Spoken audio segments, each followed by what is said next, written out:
আমি নিজে উদ্যুক্ত হয়েছি আরেকজনের উদ্যোক্তা তৈরি করি। কারণ রোবেল টেকনিক ইনস্টিটিউট আজকে সিদ্ধান্তটা আসছে 3টা স্টুডেন্ট দ্বারা। কারণ আমি যেরকম দোকানে কাজ করতেছিলাম 3টা স্টুডেন্ট এসে বলছে আমি ইউরোপে চলে যাব, আমাকে একটু কাজটা শিখাই দেন। পরে আমার মনে পড়লো হ্যাঁ আমি 2 কিলোমিটার হাইটে যায় এই মোবাইলে কাজটা শিখতে হয়েছে, এবং কি আমি 50 রিয়াল খরচ করে যায় এটা কাজ শিখছি। আর আলহামদুলিল্লাহ আমি ধীরে ধীরে ধীরে এই যে টুকা টাকা করে নিজে স্বাবলম্বী হয়েছি মোবাইলে কাজ করা। এই কাজটা যদি আমি একটা প্যাকেজ আকারে শিখাইতে পারি তাহলে আমার বাংলাদেশের মধ্যে একটু বেকারত্ব দূর হবে। তো এই যে বেকারত্ব দূরের যে আমি একটা মাধ্যম হইতে পারবো, এর জন্য আমি আসলে মূলত ট্রেনিং সেন্টারে আসা। এই ট্রেনিং সেন্টারে আসার আগে আমি দোকানে আলহামদুলিল্লাহ ভালো একটা সার্ভিস দিতাম। এই সার্ভিসটা কিভাবে দেয় এই জিনিসটা আমি ওদেরকে একটা কোর্সের মাধ্যমে শিখাইতে পারি, কিন্তু এই কাজটা কিন্তু দোকানে শেখানো সম্ভব হয় না। এই জন্য প্রথমে 3 জন, পরে দিয়ে 5 জন, 6 জন, 7 জন, 8 জন করে এরকম হইতে হইতে হইতে আলহামদুলিল্লাহ এখন প্রায় 120 জন করে আমার অটো টাইম চলে। কারণ আমার ব্রাঞ্চ 2টা, একটা আছে নবীনগর, একটা আছে আমার যাত্রাবাড়ি। 2 ব্রাঞ্চে আলহামদুলিল্লাহ আমি আমার স্টুডেন্ট প্রায় বিভিন্ন কান্ট্রিতে চলে গেছে এই কাজ শিখা। বাংলাদেশে বলেন বাংলাদেশের প্রত্যেক জেলাতে আমার স্টুডেন্ট আছে। দেখেন আমার টেলিগ্রাম গ্রুপ আছে, প্রত্যেকটা এই যে স্বাবলম্বী করছে আজকে পর্যন্ত। আজকে থেকে শুরু করে এই যে প্রায় 3 বছরের মধ্যে প্রায় 2200 স্টুডেন্ট চলে গেছে। এর মধ্যে 1336 জন অলরেডি মেম্বার আছে।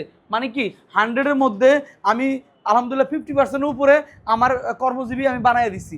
এটাই আমার সাফল্য। অনেকে আছে না পড়াশোনা শেষ অথবা পড়াশোনা করতেছে না, অথবা আপনি ঘুরাফেরা করতে 8 পাস অথবা হাফেজ হয়েছে, হাফেজ হওয়ার পর আর পড়াশোনা ভালো লাগতেছে না। কিন্তু এই যে inter pass, honours pass, master pass যারা বেকার তারা কিন্তু এক ধরনের বেকার। 8 পাস, 7 পাস কষ্টের কাজ, বিল্ডিং কনস্ট্রাকশনের কাজ করতে চায় না, অথবা ছেলে আপনার কথা শুনতেছে না, গেমসে আসক্ত হয়ে গেছে। ছেলেটা ভালো কিন্তু টাইম পাচ্ছে না, কোন জায়গায় সময় কাটাবে, কি করবে, এই জন্য গেমসে আসক্ত হয়ে যাচ্ছে।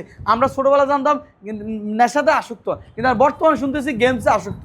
তো এই বিভিন্ন ধরনের অকাংশের মধ্যে লিপ্ত হয়ে যায়। কেন? ও বেকার, কেন সে পড়াশোনা শেষ অথবা পড়াশোনা করে না। এই নাইনে উঠার পরে সে মন মানসিকতা চেঞ্জ হয়ে গেছে এবং কি বিদেশ যাচ্ছে কিন্তু কর্ম শিখা যাচ্ছে না। তাদের উদ্দেশ্যে বলবো, আর যারা অলরেডি বেকার আছে তাদের উদ্দেশ্যে বলবো, এবং কি যারা অলরেডি পরীক্ষা শেষ হবে, এই যে এসএসসি পরীক্ষা শেষ হবে, ইন্টার পরীক্ষা শেষ হবে, আপনাদের উদ্দেশ্যে বলতেছি, অথবা আপনারা যারা বিদেশ আছেন আপনার ছেলেদের উদ্দেশ্যে বলতেছি, একটা কর্ম শিখাই দেন, কাজে লাগবে। কারণ আমি কিন্তু এই 2 কিলোমিটার হাইটা যায় কর্ম করার কারণেই কিন্তু আজকে আমার অনেকগুলো দোকান, বিল্ডিং আছে, গাড়ি বাড়ি সব হয়েছে। তো সেম ওরও হবে, থাকা টোটালি ফ্রি, থাকার জন্য কোনো টাকা নিচ্ছি না আমি।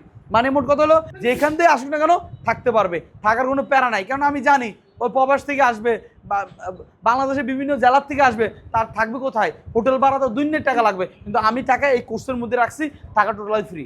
খাবারের জন্য অনেক জায়গা ঘোরাঘুরি করে, খাবার কি খাবে না খাবে থাকতে দিচ্ছেন, কিন্তু খাবারের জন্য দেন নেই। এই খাবারটাও আমরা এখানে ব্যবস্থা আছে, 2 বেলা খাবার মাত্র 3500 টাকা নিচ্ছি। কেননা আমরা প্রত্যেক দিন, আমরা দেন অন্য অন্য জায়গায় মার্কেট লেভেল অথবা বিভিন্ন জায়গায় ঘুরলে আপনার বাটি সিস্টেম খাবার ওটা 80 টাকা, কিন্তু আমরা এখানে খাবার মাত্র 40 টাকা, মানে 58 টাকা সামথিং আসবে, মানে দৈনিক 116 টাকা খাবার। খাবার আমি যা খাবো ওরাও তা খাবে, খাবারের ব্যবস্থা আছে, থাকার ব্যবস্থা আছে। কারণ থাকা ফ্রি, খাবারের জন্য মাসে 3500 টাকা নিচ্ছি। আমি আছি মালয়েশিয়া থেকে ছুটিতে আসছি এই কাজটা শেখার জন্য। আমি এই কাজটা অনেক মোবাইলে দেখছি, ইউটিউবে দেখছি, ফেসবুকে দেখছি, তারপর সরাসরি এখানে আসছি, আইসা আগে সব কিছু দেখছি, শুনছি, জানছি, তারপর ভর্তি হয়েছি, তারপর কাজ শিখতেছি। আলহামদুলিল্লাহ যা শিখছি ভালো শিখছি, পুরোপুরি কমপ্লিট হলে আমি আবার চলে যাব মালয়েশিয়া, যেয়ে ওইখানে একটা দোকান দেওয়ার চিন্তা ভাবনা আছে আর কি। আসসালামু আলাইকুম, আমি আসছিলাম বরিশাল জেলা মেহেন্দিগঞ্জ থানা থেকে।